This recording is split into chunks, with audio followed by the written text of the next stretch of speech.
यूपीएटी news, खबर से असर तक।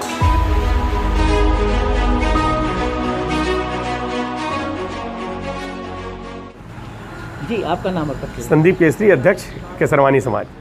संदीप जी, बेहद खुश हैं आप, क्या ऐसा अचीवमेंट आज हम लोग प्रधानमंत्री मोदी जी से बात करने का सौभाग्य प्राप्त हुआ। ये एक अलग अनुभूति थी, जीवन में पहली बार हमने बात किया। पूरे लॉकडाउन में हम लोग निस्वार्थ भाव से ज़रूरतमंदों की सेवा की, भोजन वितरण किया।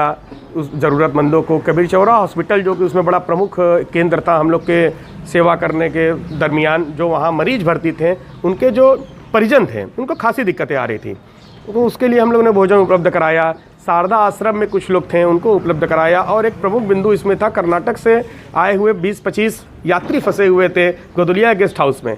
हम लोगों को जानकारी गई, हम लोग गए तो एक बड़ा मार्मिक दृश्य था। उन्होंने बोला, भाई मेरे पास पैसा है, सब कुछ है, लेकिन भोजन की व्यवस्था नहीं हो पा रही है। तो हमारी संस्था ने 70 दिनों तक लगातार उनको भोजन की व्यवस्था आई। एक मार्मिक आधा नम आंखों से उन्होंने हमको धन्यवाद दिया।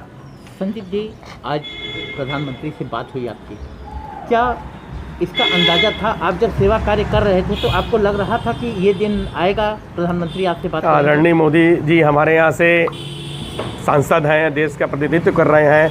हम लोगों ने निस्वार्थ भाव से सेवा की। हम लोगों के मन में ये कहीं ना कहीं ज़रूर था कि आदरणीय प्रधानमंत्री जी का हम लोग से संवाद स्थापित करेंगे, और उसमें मेरा भी नाम आया। ये हमारे लिए बड़े सौभाग्य की बात है। और उन्होंने एक बहुत ही उदारतापूर्ण बात की। हम लोगों की बातों को, सभी संस्थाओं के लोग थे, बातों को सुनकर उन्होंने एक पर ये हम लोग को उत्तर दिया कि आपसे हम प्रेरणा लेंगे। आपने जो किया वो हमारे लिए प्रेरणा के योग्य है, अब आपकी प्रेरणा से मैं काम करूंगा। तो ये एक बड़ा उदारवादी बात है। अभी प्रधानमंत्री जी करते खुद हैं, लेकिन कुछ भी अपने पे नहीं लेते हैं। तो ये बड़ा ही एक हम लोगों के लिए उदाहरण अच्छा था। प्रधानमंत्री से आपका सीधा संवाद होगा, इसकी सूचना आपको कब और कैसे मिली? इसकी सूचना हमको एक दिन कल ही मिली रात में, और आज सुबह डीएम साहब का फ़ोन आया कि आपका नाम है, इस तरह से आपको वार्तालाप आपकी प्रधानमंत्री जी से 2.5-3 मिनट की होनी है। ये सूचना हमको प्राप्त हुई। क्या कहेंगे, कितनी खुशी है? अत्यंत खुशी है। हमारे पूरे समाज, हमारा कबरा केसरवानी समाज आदरणीय प्रधानमंत्री जी का धन्यवाद देता है कि उस लायक हमको समझा, हमसे वार्ता की, क्योंकि हमने तन मन धन से सेवा भी की थी निस्वार्थ भाव से। तो बहुत ही हम लोग के अंदर एक अनुभूति है, खुशी की अनुभूति है, बहुत ही अच्छा लग रहा है। संदीप जी, आपने एक लंबे समय तक अपने समाज की तरफ से इस सेवा कार्य को शुरू से लेके अनलॉक होने तक आपने इस सेवा कार्य को चलाया। किस तरह की कठिनाइयों का सामना करना पड़ा, और इस पूरे दौरान आप लोगों का जो उसमें बजट खर्च हुआ, उसका कैसे आप लोगों ने व्यवस्था किया? लगातार हम लोगों ने 70 दिनों तक भोजन पैकेट की व्यवस्था की। प्रतिदिन 1200 पैकेट की व्यवस्था हम लोग करते थे। कुछ कठिनाइयाँ शुरुआती दौर में आई, जिस समय लॉकडाउन था। सब्ज़ी ये होता था कि 3 दिन के लिए अब सट्टी बंद हो गई, तो हम लोग स्वयं अपनी गाड़ियों पे इधर से उधर से व्यवस्था करके सब्जी जुटाना, पैकेट जुटाना, इस तरह की परेशानियां आई। अब पैसा अपनी संस्था से हम लोग स्वयं तो लगाते ही थे, हम लोग करते ही थे, लेकिन अगल बगल के लोग भी, जो क्षेत्रीय नागरिक भी हैं, हम लोगों के कामों को देख करके उनका भी बहुत अच्छी संख्या में हम लोग से जुड़ा हुआ। अब मिलजुल करके इस कार्य को हम लोग अंजाम दे सकें। संदीप जी, आपकी टीम को धन्यवाद, लेकिन उस पूरी टीम के लिए क्या कहेंगे जो टीम पर्दे के पीछे से आप लोगों का सपोर्ट कर रही थी? जैसे जो सब्जी आप यहाँ पहुँचा रहे थे, जो आपके यहाँ सहयोग के रूप में डब्बा पैक कर रहे थे, उनको आप किस तरह से धन्यवाद देंगे अपनी तरफ से? बिना उनके, जैसे कहावत है, अकेला चना कभी भाड़ नहीं फोड़ता, ये कहावत है। अकेले हम कुछ नहीं कर सकते थे। अध्यक्ष जरूर हम संस्था के हैं, लेकिन हमारे जो साथीगण हैं, लल्ली चौधरी जी हैं, नीरज केसरी जी हैं, जो इस तरह के आशीष विश्वकर्मा जी, इस तरह के जो हमारे सहयोगी हैं, इन लोगों का बहुत बहुत सहयोग हमें प्राप्त हुआ है। इस तरह से 20-25 लोग की मेरी टीम है। उनके सहयोग से ही आज ये इतना बड़ा कार्य लगातार 70 दिनों तक हम लोग कर पाएँ। उनके लिए हम आपके चैनल के माध्यम से अपने पूरी टीम को अब धन्यवाद देते हैं, साधुवाद देते हैं। संदीप जी, एक अहम सा सवाल है कि आपका तो कहीं ना कहीं आपको पारितोषिक के रूप में, आपको गिफ्ट के रूप में कहा जाए, या कोई भी एक शब्द ले लिया जाए, उसके रूप में प्रधानमंत्री ने बात करके आपको दे दिया, लेकिन उनके लिए आप क्या करेंगे जो आपके सेवा कार्य में लगातार अपनी भी सहभागिता दिए हैं? अपनी संस्था की ओर से हम अपनी पूरी टीम के लिए, जो हमारे जितने भी सदस्य हैं, उसके लिए एक हम लोग कार्यक्रम का आयोजन कोरोना वॉरियर्स के रूप में करेंगे, और अपनी संस्था के एक स्मृति चिन्ह रूप, प्रतीकात्मक रूप ये भेंट करेंगे। और एक प्रमुख हम लोग अपनी पुस्तक भी छपवा रहे हैं, जो पूरे लॉकडाउन कार्यकाल में हम लोग कार्य किए हैं। उसमें सभी अपने पदाधिकारियों की फ़ोटो और उनके पद के साथ उनके सेवा कार्य, ये इसका एक हम लोग का आयोजन वो है, प्रोग्राम है। आप भी व्यापारी हैं, आपकी पूरी संस्था व्यापार वर्ग से जुड़ा हुआ है।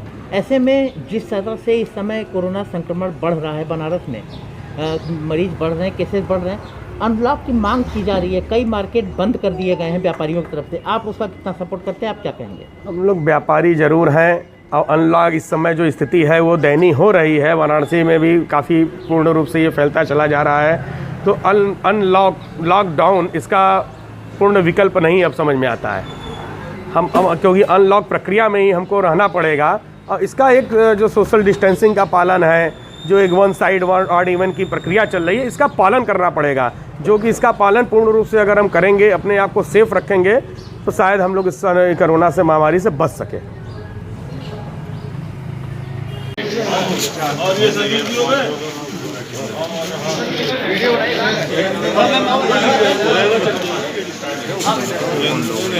यहाँ पे 3 लोग हैं।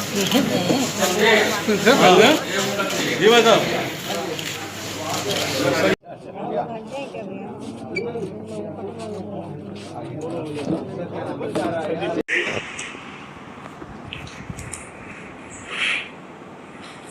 सर्वानी समाज की ओर से हमारी संस्था ने काशी में कोई भी भूखा न रह जाए, इस कार्य को सरकार करते हैं। अनवरत लगातार 70 दिनों तक मोदी कम्युनिटी मोदी के नाम से जरूरतमंदों में, गरीबों में, जहाँ भी हम लोगों को लगता था नहीं यहाँ है तो हम लोग को जाना और वहाँ हम लोगों ने भोजन पहुँचाने का कार्य किया। इसमें प्रमुख रूप से जिला प्रशासन का भी बहुत सहयोग मिला, भाजपा संगठन का सहयोग मिला। फूड सेल की गाड़ियाँ, मीडिया की गाड़ियाँ ये हम लोगों के आती थी और इनके माध्यम से भोजन वितरण किया जाता।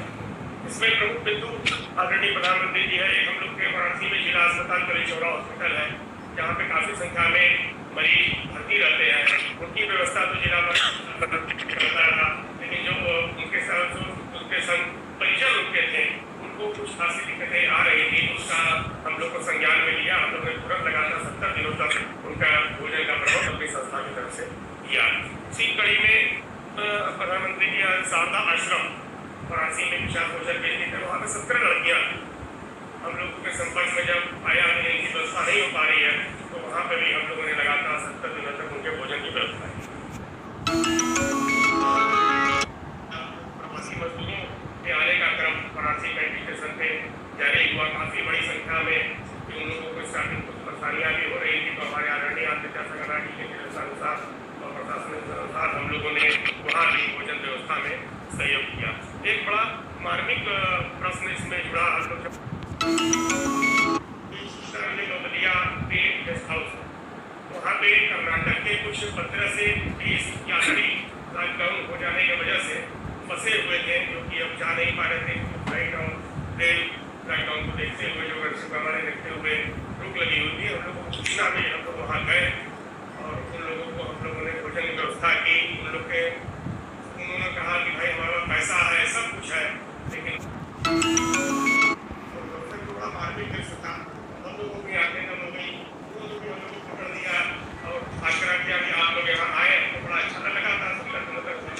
सेवा इस तरह से विभिन्न जगहों पर इस समय मास्क की बड़ी जरूरत थी।